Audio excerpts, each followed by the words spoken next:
All righty. Hello, everyone. Welcome. This is Ashanti Golar, the founder of the Brown Girls Guide to Politics. I hope you've been having a great Democratic Convention week.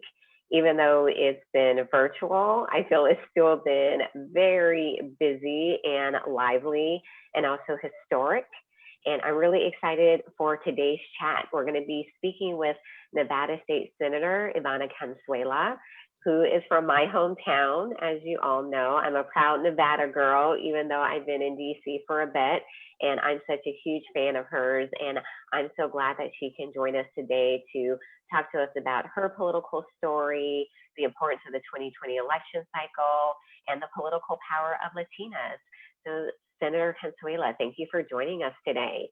Oh, thank you for having me. And thank you for all that you do to make sure that there are so many powerful women in office and that people all over the country, particularly women, have a guide for how to interact with our political landscape. I'm just such a big fan, Ashanti.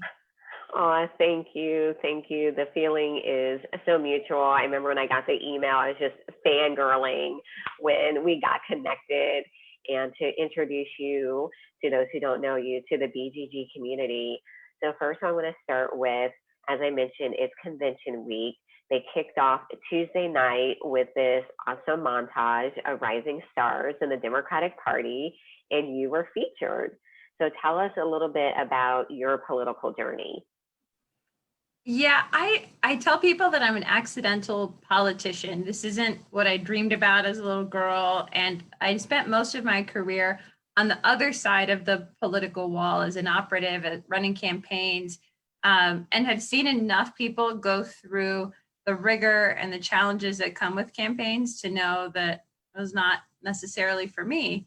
But in 2016, I started the year knowing that I was ready to change my life, and I wasn't ready to pull the plug and uproot everything right away. So I made a plan.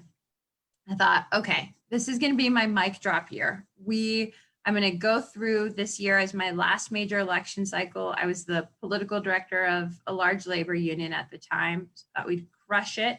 And at the end of the year, Hillary Clinton would be the first woman president, and I would take some time off, spend time with my family in Miami, and then go to law school. That was my plan. Obviously, there was a big piece of that did not happen the way that I wanted it to. And when Trump became president, the things that I'd fought for, immigrant rights, workers' rights, high quality, affordable healthcare, women's rights, were all some of the top issues on his chopping block.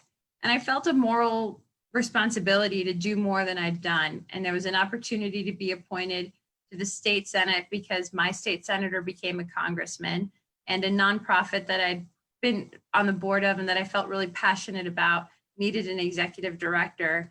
So it was like the universe signaled to me that I wasn't going anywhere. It wasn't my time to leave Las Vegas. And I'm so grateful that's how things came together, because I've now had the opportunity to make the decision to run for that seat. I won my election, and I'm really proud to get to represent Nevada, and to especially represent the 10th district. We're the most Vegas-y of Vegas districts. I have the university, the convention center, and the airport, and the heart of the east side in the district. So that's how I ended up here. Yes. So for anyone who has been to Las Vegas, what the senator just described is what you all see. So when you land at McCarran Airport, when you see UNLV, you are in her district, and such an amazing district. I went to UNLV. I love it. And we know with Nevada, it has changed so much over the past decade. And one of the things that you cannot deny in our home state is the power of the Latino vote, but especially the power of Latinas. And we're seeing so many stories this year with more Latinas running for office. We now have Latino Victory Fund, which is being led by two Latinas. So tell us a little bit more about why you think that more Latinas need to get politically engaged and own that power. So when I was appointed to the state senate, I became the first Latina state senator in Nevada's history. And I don't say that proudly, though I'm honored to hold that title. I say that to demonstrate that it took till 2017 in a state where almost a third of the population is Latino for there to be a Latina in the state Senate. That's, I mean, it's, to me, it's backwards. It shows that we have to make a more concerted effort to open the doors for Latinas to walk through them. So I tell folks all the time that the door that was open for me, I spend my work trying to tear off its hinges so that it's not there for the generation to come. And I do my part to try to empower Latinas in all sorts of different ways, whether it's through mentorship or through encouragement, whatever I can do to bring other Latinas with me, I do. And I do that because representation matters. It is important that voices from diverse backgrounds, from diverse experiences, have a place in our political arena. We've seen what happens when that's not the case. Decisions get made without us and for us, and usually they're not representative of where people's needs are. So Latina voices are one of the many voices that I think are better, are suited for informing public policy making. And I hope to see more and more Latinas run for office, along with women generally. Yes, same. I mean, another reason why I was excited when you got that position, I have followed all the things that you have done in labor. You know, people who know me know that labor is very close to my heart growing up in Las Vegas. It was actually fighting with a congressman over him not wanting to raise the minimum wage.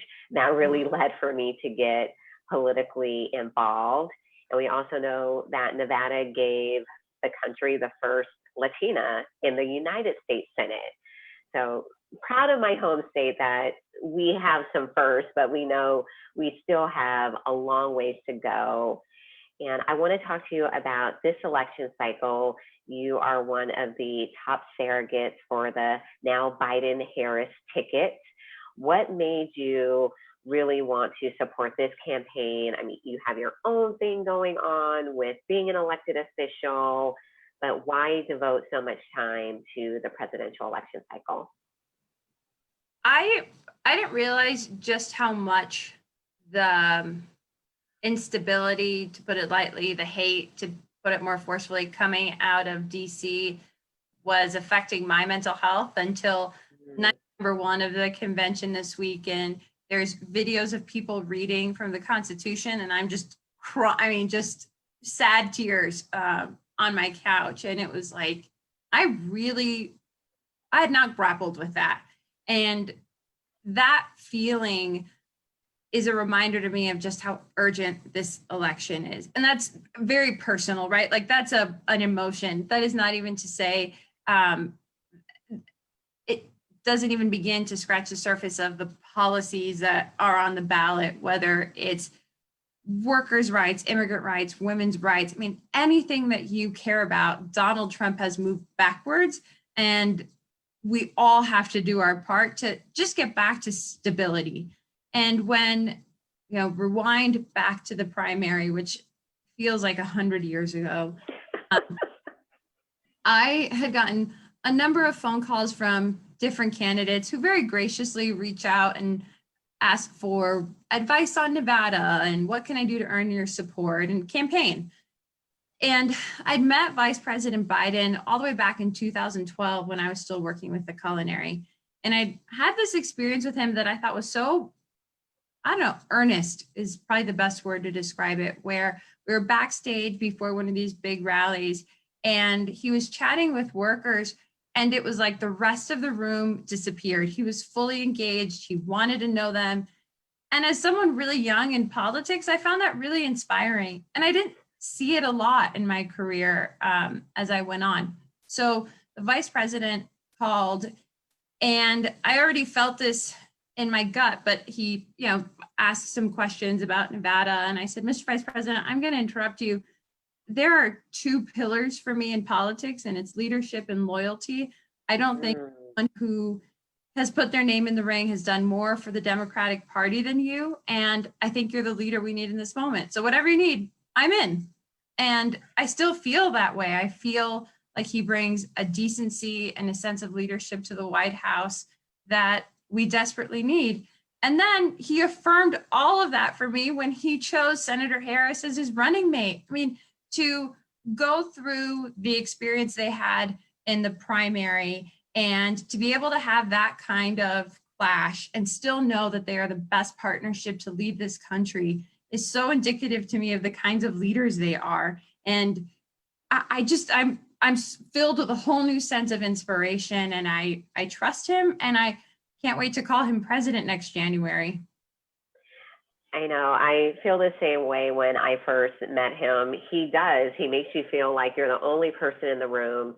He's genuinely interested in you. I think we saw that throughout the first 3 nights of the convention with the stories that were told. I love the Amtrak story because we had all heard about how he took the Amtrak, but then you're like, of course he was buying everyone coffee. Of course he knew everyone's name. And that's Joe Biden.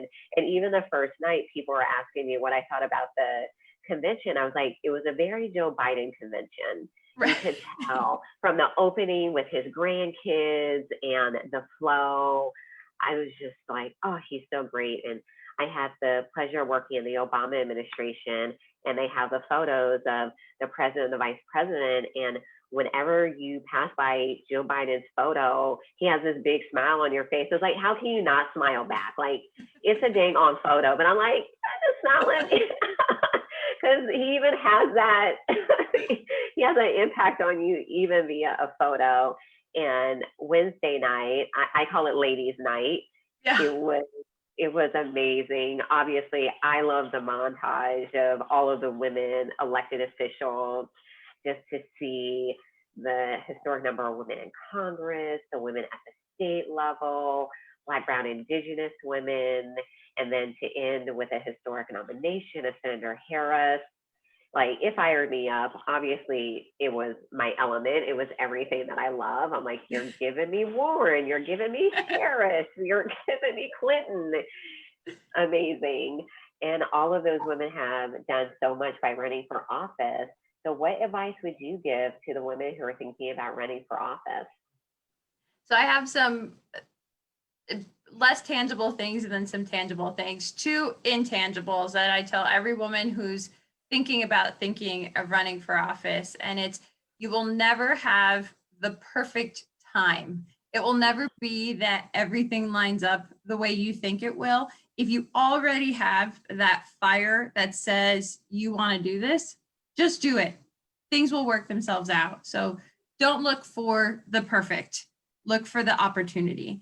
And the second intangible piece of advice is build your network. And I don't mean figure out who your donors are going to be. I mean, have real talks with your best friends, with your partners, with your kids, and explain to them your why, because that support system becomes essential on the days where people are trolling you on Twitter, where no one's answering where you can't come across the way you want to, where you got nervous before an interview, all the stuff that inevitably happens on a campaign.